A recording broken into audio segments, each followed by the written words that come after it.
지금 이들이 가지고 있는 증거가 뭐냐? 명태균 씨 집에서 압수수색한 자료들, 명태균 씨가 개인적으로 집에서 사용하던 PC, 그리고 강혜경 씨 집에서 압수수색한 자료들, 강혜경 씨가 보관하고 있던 명태균 씨 사용하던 사무실 PC. 그다음 이거 들어보세요. 엄청나게 지금 자료들이 먼저 많이 나오고 있죠. 네. 그다음에 핸드폰 세대, 그다음에 USB, 그리고 인적 증거들. 여기서 인적 증거라고 하는 것은 명태균, 김영선, 강혜경, 김태열이 다 인적 증거가 될 뿐만 아니라 명태균하고 움직임을 같이 했던, 동선이 같이 겹쳤던 운전해주던 그 김기성 씨. 그다음에 김영선. 명태균 씨의 휴대전화기에서 발견된 봉투의 사진입니다. 봉투의 앞면 그리고 뒷면에도 코바나라는 글자가 선명하게 보입니다. 명 씨는 2021년 추석경에 김건희 여사를 만나 이 봉투를 받았다고 검찰에 진술했습니다. 앞서 2021년 7월에는 평범한 흰 봉투를 받았고 그 뒤인 추석 무렵에는 코바나 컨텐츠 봉투였다는 겁니다.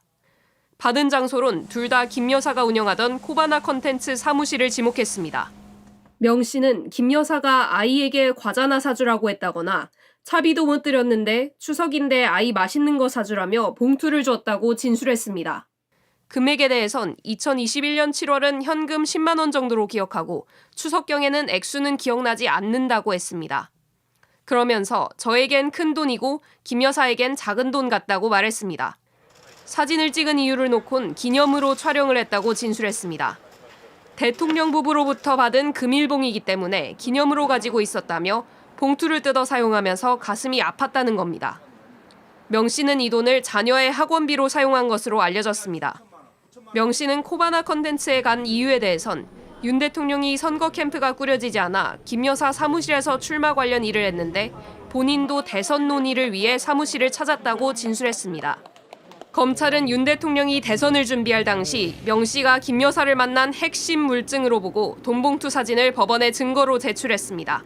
넘긴 거는 괜찮은 거예요? 일단 창원지검은 너무 힘들어했었어요 그동안에. 그동안에 힘들어했었어요? 이 건을 어떻게 다뤄야 되는지에 대해서 내부적으로 곤란했었는데 예컨대 명태균, 강혜경, 김영선, 김태열 이런 사람들을 기소하고 이런 사람들 사이에 주고받은 돈에 대해서 확인하고 판단하는 거는 문제가 아니었죠. 근데 이제 문제는 지금 이들이 가지고 있는 증거가 뭐냐? 명태균 씨 집에서 압수수색한 자료들, 명태균 씨가 개인적으로 집에서 사용하던 PC, 그리고 강혜경 씨 집에서 압수수색한 자료들, 강혜경 씨가 보관하고 있던 명태균 씨 사용하던 사무실 PC. 그다음 이거 들어보세요. 엄청나게 지금 자료들이 먼저 많이 나오고 있죠. 네. 그다음에 핸드폰 세대, 그다음에 USB, 그리고 인적 증거들. 여기서 인적 증거라고 하는 것은 명태균, 김영선, 강혜경, 김태열이 다 인적 증거가 될 뿐만 아니라 명태균하고 움직임을 같이 했던, 동선이 같이 겹쳤던 운전해주던 그 김기성 씨. 그다음에 김영선 씨와 관련해서 모든 것을 알고 있는 그 주변 인물들. 또 뭐 김모라고 하는 또 제보자, 네. 그리고 아까 말한 사업하는 사람들, 그리고 또 세명일보 사람들, 뭐 하여튼 엄청나게 많은 사람들에 대한 자료들이 지금 다 들어가 있고 이번 주까지 사실은 다 포렌식이 끝났다고 합니다. 그러면 결과론적으로는 창원에서 가지고 있는 자료가 이만해요. 정말 상상도 못할 만큼 이렇게 많아요. 여기 플러스 신영아 씨가 또 자료를 엄청나게 갖다 줬다는 거예요. 그러면 그 많은 자료들을 사실은 상당히 6개월 이상 오랫동안, 이게 지금 작년 9월에 겉으로는 터졌지만 실질적으로 터진 건 2024년 4월, 5월 이때가 이제 좀 왕창 터진 때였거든요. 네. 단초가 됐던 게. 그럼 거의 1년 동안 사실 이들은 이만한 자료를 가지고서 지금까지 이제 축적을 해놓고 보고서도 많이 만들어 놨어요. 그렇다면 이 전체적인 것에 대한 흐름을 잡고서 어떻게 가야 되겠다라고 우리들에게 알려줘야 되는데 그런 거 하나도 없이 그냥 강혜경, 명태균 사이에 돈 문제, 김영선과 뭐 돈 문제 이런 거에만 자기네들은 신경을 쓰겠다고 하고 네. 그로 인해서 가지가 뻗어나가야 될 아까 말한 정치인 뭐 140명에 대한 자료, 뭐 수사, 그 다음에 뭐 이준석, 김종인 이런 사람들에 대한 수사, 오세훈, 또 산단 문제, 원희룡, 홍준표 이런 사람들에 대한 수사는 우리는 못 건드리겠다 이러고 지금 서울로 네. 보내버린 거잖아요. 이러다 보니까 도대체 니네들은 무슨 생각으로 그동안에 그 많은 자료를 가지고서 있었던 거냐. 그 자료들은 도대체 무슨 장난을 친 거냐. 그 자료들에다가. 그 자료들을 가지고 니네가 원래 하려고 했던 게 뭐냐. 이제 이게 문제가 됐었고. 네. 뉴스타파가 중간에 한번 터뜨렸죠. 얘네들은 이걸 가지고서 아무것도 하려고 생각하지 않았었어. 이걸 죽이려고 했었어. 그게 바로 명태균 씨에 대한 처음에 불기소 수사보고서를 작성했던 거야. 이렇게 지난번에 보도를 했어요. 이제 그러고 나니까 이제 난리가 나가지고 대검에 그 민주당에서 항의 방문하고 법무부 차관 불러다가 국회에서 이제 확인하고 이제 별걸 지금 다 하게 된 상황이 되잖아요. 그러니까 창원에서도 결국은 우리 손 떼겠다 하고는 창원으로 모여들었던 인력들, 파견 인력들을 다시 서울중앙지검으로 보냅니다. 여기서 말하는 그 이지영 차장검사 이런 사람들을 부산에 있던 사람들이잖아요. 그 사람들을 서울로 보내가지고 니네끼리 알아서 해봐. 나는 몰라. 더 이상 나 못 건드리겠어. 이러고 지금 손을 들어버린 상태란 말이에요.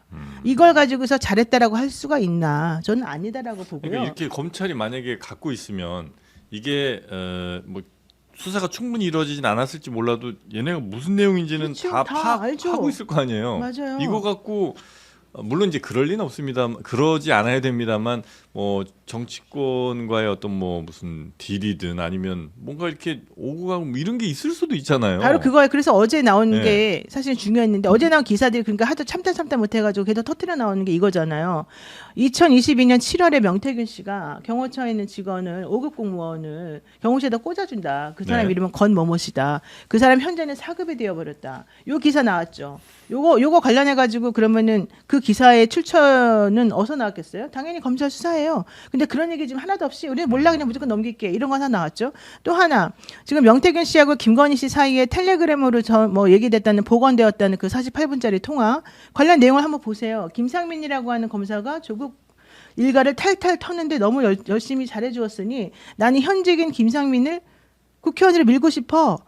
김영선 공천 어차피 아웃됐으니까 그쪽에다 내가 넣어줄게. 이거 김건희 여사와의 통화라고 지금 명태균 씨가 밝힌 내용이잖아요. 그 내용은 우리 저 네. 최윤경 기자가 그러니까 한번 할 건데 예. 중요한 건 그런 내용들이 매우 중요한데 그런 내용들에 대한 보고가 있었냐? 없었잖아요. 하나도. 네. 그러니까 그런 얘기들 안 한단 말이에요. 제가 하고 싶은 말은. 또 오세훈 시장 같은 경우에도 아네 모르네 명태균에게 뭐 13번의 거를 저기 부탁을 했네 안 했네 나경원 이겨달라고 했네 안 했네 이런 얘기가 서로 오고 갔지만 결국에는 오세훈이가 4번 만났다라고 하는 명태균 씨의 증언과 명태균 씨의 확인과 김영선이나 뭐 그때 운전을 같이 해준 사람들로부터 받았던 자료들을 다 합쳐가지고 보니까 검찰은 오세훈에 대해서 이미 이만큼 갖고 있었네. 근데 그거에 대해서 왜 아무도 한 번도 안 말했지? 지금 이런 식으로 지금 얘기가 네. 다 들어가는 거예요. 그러니까 지금까지 어제 나온 것만 해도 벌써 3개, 4개 굵직굵직하게 나왔는데 그거에 대한 내용 하나도 없이 우리는 무조건 창원에서 중앙으로 넘깁니다. 이래 버리니까 너무 무책임하다 이 사람들. 네. 그동안 들고서 뭐 했냐. 간 보다가 결국에는 이거 더 이상 뭉개지 못할 것 같으니까 넘겨버린 거 아니냐. 이런 얘기가 나오는 거죠. 네. 조직의 존립을 위해서라도 아까 얘기하셨잖아요. 검찰이 이 수사를 잘 해야 한다라고 이야기하셨는데 그러면 지금 가지고 가는 것의 의도가 적어도 그 김건희 뭐 윤석열 부부를 소환 조사하겠다 이런 정도의 의지는 갖고 있는 저는 그런 거예요. 의지를 갖고 물론 윤석열 대통령 같은 경우에는 현직 대통령이기 때문에 그 지금 수사할 수 있는 범위가 제한되죠. 네. 네, 그런 문제는 있지만 김건희 여사는 그렇지 않기 때문에 김건희 여사에 대한 수사는 저는 굉장히 직접적으로 강하게 이루어질 수 있다.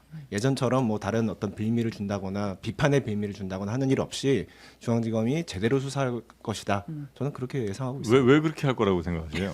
왜냐하면 네. 지금 이 명태균 민주당에서는 명태균 특검법을 지금 제안한 상태고요. 네. 그리고 이 의혹 관련해서 계속 뭐 조금씩 방금 노영희 변호사님 말씀하셨다시피 언론에 새어 나오는 여러 가지 의혹들이 있는데 네. 이거에 대해서 지금 완전히 규명이 안 된 상태로 창원지검이 너무 사이즈가 커지니까 이걸 중앙지검에 보냈다고 말씀드렸잖아요. 이런 상황에서 중앙지검이 국민의 어떤 국민적 의혹을 해소하지 않은 상태로 어설프게 수사를 한다? 그럼 과연 검찰이라는 조직이 버텨낼 수 있을까요? 그건 너무 당연한 것 같고요. 저희 그냥 뭐 기억 단순한 기억에는 지난 뭐 명품백 사건이라든지 아니면 주가 조작 이때도 사실 국민적인 의혹이나 아니면 야권에서의 계속된 문제제가 있었음에도 검찰이 조금 되게 약한 모습을 좀 보여주지는 않았었나요? 뭐 그런 측면이 있었죠. 그런 예. 비판도 많이 있었고요. 하지만 지금은 국면이 다르지 않습니까? 김건희 여사 리스크는 윤석열 정부 내내 사실 어떻게 보면 안고 있었던 리스크고 네. 그에 관해서 이제 한동훈 전 대표와의 갈등도 이제 김건희 여사로부터 비롯된 측면이 있는데요. 지금은 검찰이 중심으로 해서 12월 3일 그 계엄 사태에 대한 수사를 굉장히 적극적으로 해왔고 저는 그 연장선상에서 지금 국면이 바뀌었기 때문에 명태균 의혹과 관련된 수사도 서울중앙지검에서 제대로 할 것이다. 김건희 여사에 근데- 대해서도 성의 없이 잘 할 거다. 네. 근데 결국 그 수사했던 그 사람들이 아무런 발표도 하지 않고 그대로 그냥 중앙으로 옮겨가는 것밖에 안 되는 거잖아요. 지금 7명이. 이거에 대해서 제가 아까도 잠깐 덧붙이고 싶었는데 네. 그 검찰 그게 수사기관이 그게 창원지검이 하나의 수사기관으로서 결과를 발표하려면 종지부를 찍어야지 지금 이제까지 저희가 수사한 범인이 이것까지다 그걸 일일이 사람들한테 다 알릴 필요가 없습니다. 종지부란 뭐냐면 누구는 기소하고 누구는 불기소하고 이건 무혐의 처리하겠다라는 그런 내용만 발표를 해야 되는 것이지 네. 이제까지 수사한 내용을 시시콜콜에다 국민한테 보고할 필요는 없는 거예요. 수사가 얼마큼 돼 있는지에 대해서 예, 지금 말씀하신 부분들은 네. 서울중앙지검 최종 결과 발표를 보면 아실 일입니다. 네. 너무 성급하게 판단할 필요 유재학 없습니다. 변호사님 검찰 편을 들어야 드실 이유는 없을 것 같은데 특별히. 제가 누구 편을 드는 게 아니라 제가 아, 있는 네. 그대로 말씀드리는 거예요. 아니 좀 이렇게 생각하시면 돼요. 과연 그런 검찰의 공정과 정의를 믿어야 되는가?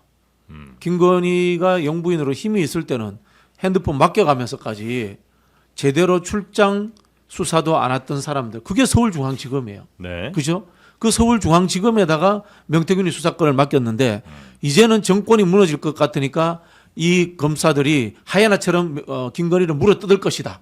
우리가 지금 이런 예측을 하고 있는 거 아닙니까? 네. 이게 과연 대한민국 검찰이 만든 공정과 정의와 상식이 맞느냐라는 이야기를 해보고 싶은 거예요. 자기의 조직 보위를 위해서. 네. 그런 조직을 우리는 또 믿고 저 사람들이 힘들 때 우리를 물어뜯던 하이에나인데 저 사람들이 힘 빠지니까 상대방을 물어뜯으니까 저 하이에나 이제는 또 살려줘야 돼. 이렇게 우리가 생각을 해야 됩니까? 이게 과연 공정과 정의인가요? 이런 저는 근본적인 문제를 던지고 싶고요. 네. 그렇기 때문에 검찰을 못 믿는다는 거예요. 저는 검찰이 윤석열, 김건희 부부를 뭐 어떻게 진짜 갈기갈기 물어뜯다가 수사를 하더라도 네. 아무리 잘하더라도 믿어서는 안 되는 조직이다. 왜? 힘의 논리에 의해 가지고 충견이 됐다가 시녀가 됐다가 다시 그 사람들을 물어뜯는 이런 것이 과연 국가기관으로서 존재하는 게 맞느냐라는 근본적인 질문을 던지는 거예요. 네. 그렇기 때문에 결국은 특검으로 갈 수밖에 없다. 아니 그리고 이런 거예요. 우리가 검찰한테 시시콜콜 얘기하라고 한 적이 없어요. 우리가 얘기하는 거는 니네가 그렇게 오랫동안 이 사건을 가지고 있었으면 그 가지고 있었고 자료도 그렇게 많다고 하고 의문점들이 이렇게 많이 여러 사람 입에서 나온다고 한다면 그 의문점들의 대강의 흐름이나 그동안 니네가 도대체 뭘 했는지는 알려줘야 되는 게 아니냐. 그게 바로 수사 결과 중간 발표라고 하는 것의 의미다. 지금 이걸 물어보는 건데 그런 건 하나도 없이 그냥 우리 그동안 자료 이렇게 많이 쌓아놨는데 그냥 여기 대해서 한마디도 안 하고 넘길게. 근데 그 넘기는데 또 따라가는 사람들은 바로 여기서 수사했던 그 사람들이야. 이렇게 말을 하면 그럼 도대체 다들 자연스럽게 따라오는 의문이 그럼 도대체 당신들이 1년 동안 뭐 했어요? 그동안에 왜 가만히 있다가 이제 와서 절로 옮긴대요? 이거는 시간을 끌기 위한 꼼수밖에 안 되는 거 아닌가요? 게다가 특검하고 관계는 어떻게 할 건데요? 이런 당신들 이렇게 많이 자료 갖고 있고 또 이렇게 그 사람들이 다 올라가서 중앙에서 이제 컨트롤 받아서 할 테니까 특검하지 말라는 얘기인가요? 이렇게 물어볼 수밖에 없는 거잖아요. 네. 다만 이제 류재화 위원장께서는 이제 충분히 수사가 좀 돼 있더라도 발표하는 것, 그 마지막 마침표 찍는 것은 창원이 아닌 서울중앙지검에서 할 수도 있고 그렇다고 해서 창원이 안 한 건 수사를 안 하거나 뭐 대충 했다는 건 아니라고 생각을 하신다는 거죠. 그렇습니다. 네. 예. 네. 자 그리고